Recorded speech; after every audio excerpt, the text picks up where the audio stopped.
Je sais pas pour vous, mais quand j'étais jeune, quand je lisais Studio Blumhouse sur une affiche, déjà ça suffisait pour me faire frissonner. C'est quand même à ce studio que l'on doit le trop mal aimé Paranormal Activity 1, c'est à ce studio que l'on doit le très malsain et très glauque Sinister. Je l'ai vu une fois, je le verrai pas une deuxième, c'est dire à quel point il était efficace. C'est à Blumhouse également que l'on doit le trop sous-coté Dark Skies, film que je défendrai jusqu'à la fin. Le film a ses défauts, mais il a aussi des tas de qualités. Et c'est également à ce studio que l'on doit Insidious. Et surtout le premier Insidious. Perso, le 2 m'a pas spécialement convaincu, mais le 1, c'était pas mal. Comme pour Dark Skies, la fin d'Insidious, ça a failli me faire crever de stress. Vraiment, à la fin, j'étais en mode... Le problème, c'est que, avec les années, Blumhouse s'est un petit peu perdu en cours de route et a amorcé une descente à la Ubisoft en quelque sorte. Ils ont engrangé un max de fric, consolidé une fanbase plutôt fidèle, et bien évidemment, ils ont produit un maximum. Et malheureusement, ils ont cherché à faire ce qu'il y a de pire pour un studio de films d'horreur, pour le genre de l'horreur en général.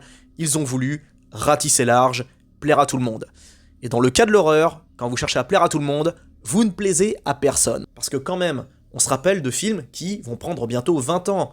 On se rappelle de Paranormal Activity, on se rappelle de Sinister, on se rappelle d'Insidious. Par contre, ça ou ça, en termes de souvenirs, c'est pas la même chose. Cependant, le studio a eu pour moi la bonne idée de chercher à moderniser le Monster Universe, ces créatures qui ont fait frissonner le public dans les années 30, la momie, Frankenstein, Dracula, le loup-garou, l'homme invisible. Hollywood a tenté quelque chose, mais malheureusement, la réception n'a pas été géniale pour les raisons que je vous ai exposées. Malheureusement, ils ont cherché à aseptiser le concept. On l'a vu avec Dracula Untold, on l'a vu avec La Momie.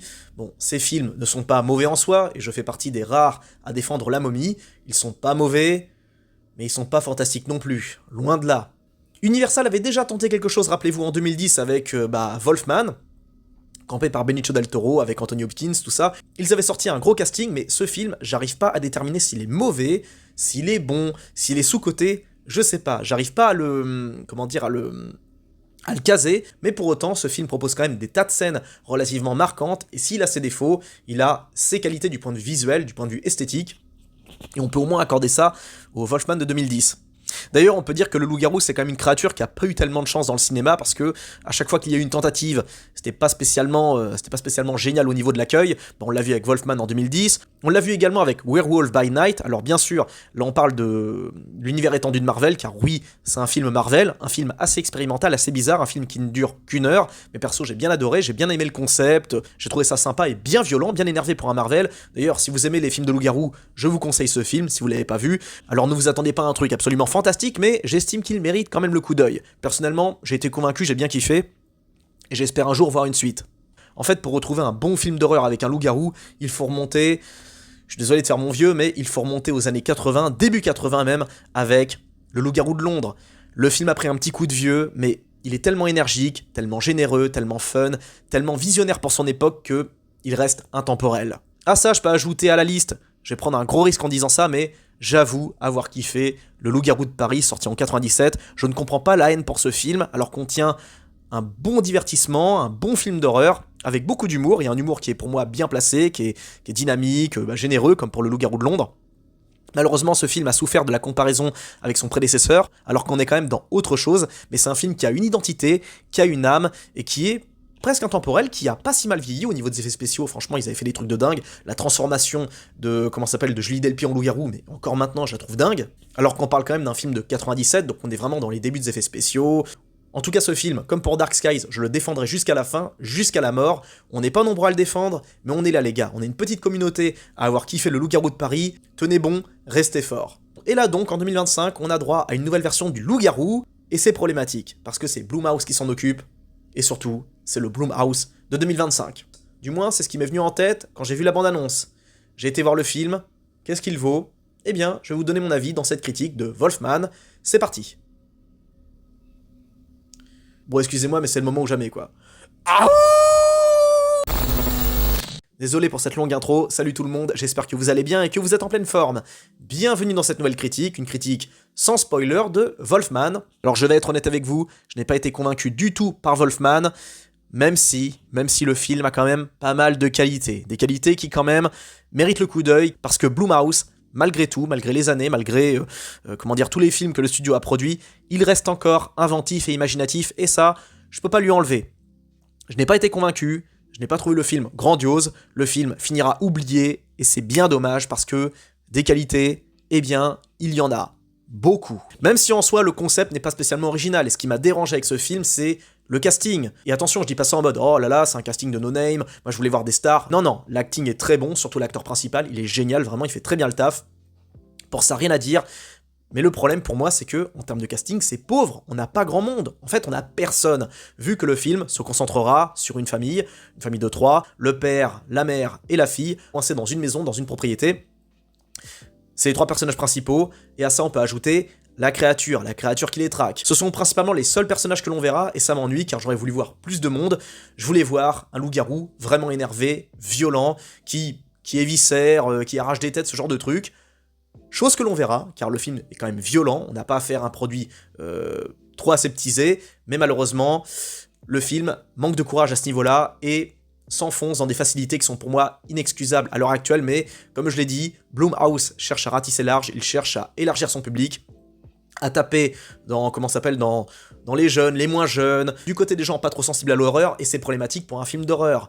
Je voulais voir un truc énervé, je voulais voir un truc vraiment violent, je voulais voir un film d'horreur à proprement parler, or malheureusement, on a affaire à un film non pas familial, mais un film d'horreur qui cherche à adoucir son contenu, à adoucir son concept en cherchant à fond l'émotionnel, en axant bien, le côté dramatique vis-à-vis de la famille qui est coincée, qui se rapproche. On a droit à pas mal de mélos à ce niveau-là, ce n'est pas ce que je voulais voir, et je ne pense pas que c'est ce que vous vouliez voir non plus. Et c'est pour moi le problème de Wolfman, il n'y a pas beaucoup de personnages, donc c'est-à-dire moins de scènes d'horreur en vue, forcément pas beaucoup de monde, donc pas beaucoup de morts, et on a affaire à une famille, et on se doute bien que à notre époque, le studio va pas aller trop loin et ne va pas faire comme dans Sinister, c'est-à-dire qu'on verra pas de morts d'enfants, de femmes, ce genre de choses. Ça se veut beaucoup plus soft. C'est une époque qui est beaucoup plus soft à ce niveau-là. Et d'un côté, je suis pas contre, j'ai horreur des mises en scène, enfin des scènes où on voit des enfants mourir, vraiment je peux pas. C'est au-dessus de mes forces, vraiment, devant Sinister, j'ai tourné les yeux à plusieurs reprises, devant la scène du chien de Evil Wilters, que j'ai arrêté le film direct après ça, mais c'est quand même marquant pour le public, pour les fans d'horreur, de mettre en scène des morts, d'être absolument innocent comme les gosses. Même si je n'aime pas, j'estime que c'est quand même un pari risqué à prendre, qui peut être très ambitieux. Enfin, ça dépend de comment c'est amené, la forme, tout ça, mais j'aime bien être choqué, en même temps j'aime pas. Vous voyez ce que je veux dire, c'est que de toute façon, quand on va voir un film d'horreur, on va être choqué, en même temps on n'a pas tellement envie. En tout cas, si vous allez voir le film et que vous êtes d'une certaine génération, vous ne pourrez pas vous empêcher de penser à Shining, et surtout à une version gentillette de Shining. Et ça pour moi, c'est impardonnable. Mais pour moi, le plus impardonnable, ce sont les designs des loups-garous. Enfin, des quelques loups-garous que vous verrez. Le design est complètement raté parce que on n'a pas affaire à un loup-garou quand les individus sont transformés. On a plus affaire à une sorte d'humanoïde qui transitionne en piranha calvicier, quoi. Littéralement. Et ça la fout mal, quoi, parce qu'on parle quand même de loups-garous. Et les loups-garous, techniquement, c'est pas la tête qu'ils sont censés avoir. Les loups-garous sont censés avoir une gueule de loup, comme c'est très bien dit au début du film. Et le début commence très bien. Au niveau de comment le décor est planté, tout ça, le problème c'est que ce décor, il est un peu trop récurrent, et on reste dans ce décor, le décor de cette propriété, dans je sais plus où, dans l'Idaho, je sais pas quoi, dans un coin. D'ailleurs, c'est un coin qui est magnifique, c'est pas le problème, c'est hyper sauvage tout ça, mais quand même, ils sont pas bien foulés au niveau du décorum, vous verrez bien. Et c'est aussi d'ailleurs ce que je peux ajouter comme défaut au film, c'est que c'est pas un film qui fait beaucoup voyager, loin de là. En tout cas, le loup-garou, j'ai pas été convaincu par le design des loups-garous, je l'ai vraiment trouvé grotesque. Pourtant, les jumpscares, les scènes d'apparition sont extra. Dont une au début, dans la forêt, j'ai frissonné quand j'ai vu ça. Je pensais pas que c'était encore possible de me faire frissonner via des jumpscares de la sorte. Et là, on n'a pas affaire à un jumpscare, on va dire, qui est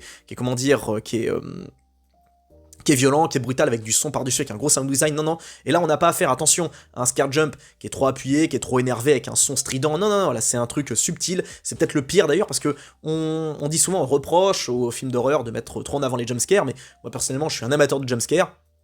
J'adore ça, moi je suis très bon public, j'aime bien les valeurs sûres, mais je dois avouer que les jumpscares qui sont subtils, c'est les pires, où il n'y a pas besoin de musique, pas besoin de son strident, pas besoin de gros boom, vous voyez juste une apparition, sournoise, rapide, c'est génial. Et là on a affaire à quelques apparitions, quelques jumpscares qui sont très efficaces. Le problème c'est que les points positifs du film sont facilement éclipsés par les nombreuses facilités, parce que vraiment ce film grouille de facilité. au niveau scénaristique, au niveau du concept, au niveau du final. Vraiment, il y a des moments où on se dit franchement, mais les gars, vous êtes vraiment pas foulés, et c'est justement le problème de Blumhouse. Ils veulent plus se fouler, ils veulent plus prendre de risques, ils veulent plus s'emmerder, ils font au plus simple. Mais littéralement, il y a quelques bonnes idées, mais les bonnes idées vont pas suffire à rehausser le cachet et la note du film. Et pourtant, Wolfman tente des trucs, comme le passage où on se met en mode pauvre du côté du loup-garou, on se met à sa place, comment il voit ce qu'il y a autour de lui, comment il voit les proies, comment il voit la nature, enfin ça c'était génial. Bon concept, mais mal utilisé, parce que le film, enfin l'histoire, tend à nous orienter vers du mélo et encore du mélo, avant l'horreur. Et ça, c'est problématique, mais malheureusement symptomatique de cette époque.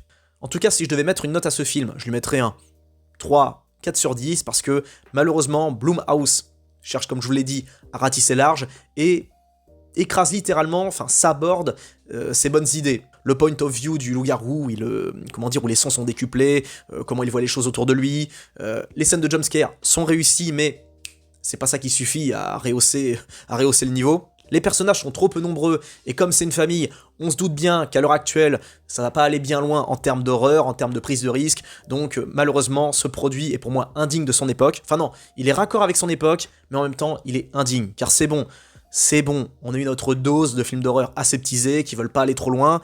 Est-ce qu'on peut maintenant changer de style? Est-ce qu'on peut revenir à quelque chose d'un peu plus sérieux, d'un peu plus mature? Parce que si le film est violent à pas mal de scènes, enfin si on a droit à quelques scènes bien gore, comme un passage où on voit un mec se faire éviscérer, d'ailleurs quand j'y pense c'est le seul moment où on voit vraiment une scène gore, et ça va tellement vite qu'on a le temps de rien calculer, eh bien ça suffit pas à instaurer ce climat d'horreur.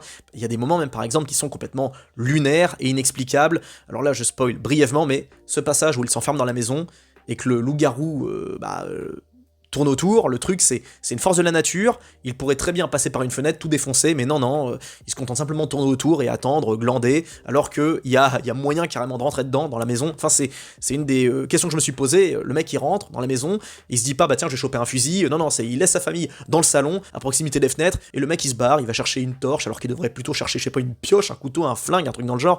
Enfin il y a pas mal d'incohérences, et malheureusement le twist final n'arrange absolument rien. Le twist final est presque insultant, parce qu'on se dit attends, c'est ça, la révélation.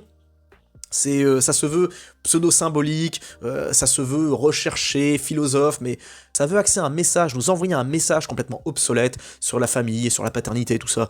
Oh, pitié, contentez-vous simplement de nous faire un film d'horreur de bonne facture qui remplit le cahier des charges et qui cherche pas à nous parler comme si on était des adolescents, quoi. Bon, voilà mon avis sur Wolfman.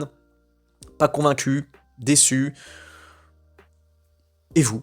Donnez-moi votre avis, dites-le moi quand vous irez voir ce film, je veux votre avis, et lâchez-vous dans les commentaires, vraiment.